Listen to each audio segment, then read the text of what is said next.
মা দুর্গা এই জগৎকে রক্ষা করার জন্য তিনি তার শক্তি দিয়ে কিছু অসুরদের বধ করেছে। যেমন মহিষাসুরের বধ করার ঘটনা এই জগতের সবাই জানে।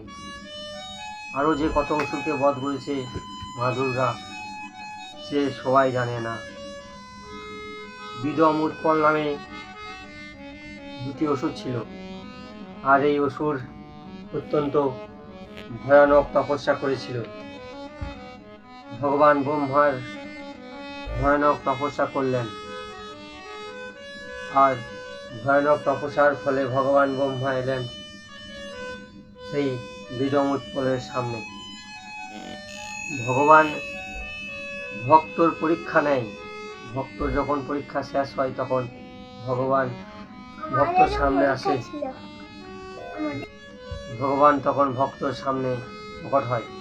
তাই ওই বিদম উৎপল ভগবান ব্রহ্মার বহু বছর তপস্যা করে ভগবান ব্রহ্মাকে প্রসন্ন করে ভগবান ব্রহ্মার কাছে বর চেয়ে নিল।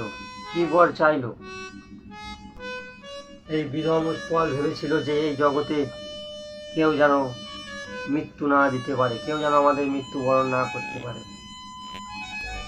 তখন ওই বিদম উৎপল চিন্তা ভাবনা করলো যে এই জগতে আমাদের কেউ শেষ করতে পারবে না, সেই বর চেয়ে নেব ভগবান ব্রহ্মার কাছে। ভগবান ব্রহ্মা বললেন ওই বিদম উৎপলকে যে এই জগতে যে জন্ম নিয়েছে তার মৃত্যু অনিবার্য, তার মৃত্যু হবে। তখন বিদম উৎপল মনে মনে চিন্তা করলো যে নারী আমাদের হত্যা করতে পারবে না, নারী আমাদের মারতে পারবে না। যেভাবে মহিষাসুর ব্রহ্মার কাছে বর নিয়েছিল যে নারীর হাতে যেন মৃত্যু হয়, এই দৈত্যাসুর বিদম উৎপল সেই মহিষাসুরের মতনই ভাবনা চিন্তা করে বলেছিলেন যে নারী আমাদের হত্যা করতে পারবে না। তাই ব্রহ্মার কাছে বর নিল যে আমাদের মৃত্যু নারীর হাতে যেন হয়। এই কথা যখন বলল বিদম উৎপল তখন ভগবান ব্রহ্মা তথাস্তু বলে চলে গেল। তথাস্তু বলে চলে গেল ভগবান ব্রহ্মা। আর এদিকে ভগবান ব্রহ্মার বর পেয়ে বিদম উৎপল অত্যন্ত শক্তিশালী হয়ে এই জগৎকে পীড়িত করতে লেগে গেল। এই জগৎকে পীড়িত করতে লাগলো, মানুষকে অত্যাচার করতে লাগলো, দেবতাদের যজ্ঞ ভঙ্গ করতে লাগলো। এইভাবেই পীড়িত করতে করতে তখন নারদ মুনি চলে গেলেন ওই বিদম উৎপলের কাছে। আর বিদম উৎপলকে যে নারদ মুনি বললেন যে একটি সুন্দরী নারী আছে, সেই সুন্দরী নারীর কাছে যাও তোমরা। নারদ মুনি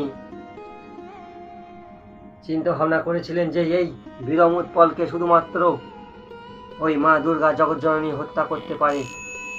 তাই কিভাবে এদের দুজনকে ওই মা দুর্গা জগৎজননীর কাছে নিয়ে যাওয়া যায়। মা দুর্গা জগৎজননীকে এই দুজন কুদৃষ্টিতে দেখবে, আর তখনই মা দুর্গা জগৎজননী ঘুম থেকে এই দুজনকে বধ করিবে। তাই মা দুর্গা জগৎজননী খেলার ছলে খেলা করছিলেন বল নিয়ে।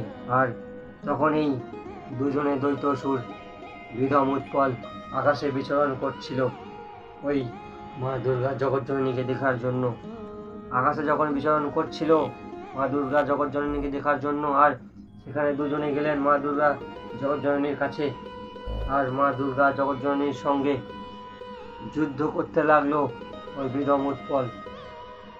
মা দুর্গা জগৎজননী সন্তানকে কিভাবে রক্ষা করতে হয়, কিভাবে সন্তানকে লালন পালন করতে হয়, মা দুর্গা জগৎজননী ওই কার্তিককে আর গণেশকে যেভাবে লালন পালন করেছে শুধুমাত্র এই জগৎকে শিক্ষা দেওয়ার জন্য।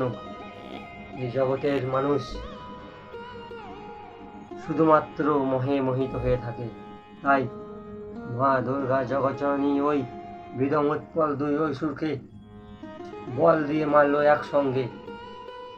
বল দিয়ে মারার পর যখন ওই দুজন মরল না, তখন কুন্দুক নিয়ে মা দুর্গা জগজ্জননী ওই বিধম উৎপলকে বধ করলো। আর সেই ভগবান শিবের আশীর্বাদেই, ভগবান শিবের মায়াতেই এই সব কিছু হচ্ছিল। তাই ওই বিধম উৎপলকে বধ করে মা দুর্গা জগজ্জননী সবাইকে আনন্দিত করেছে, এই জগৎকে রক্ষা করেছে। একটি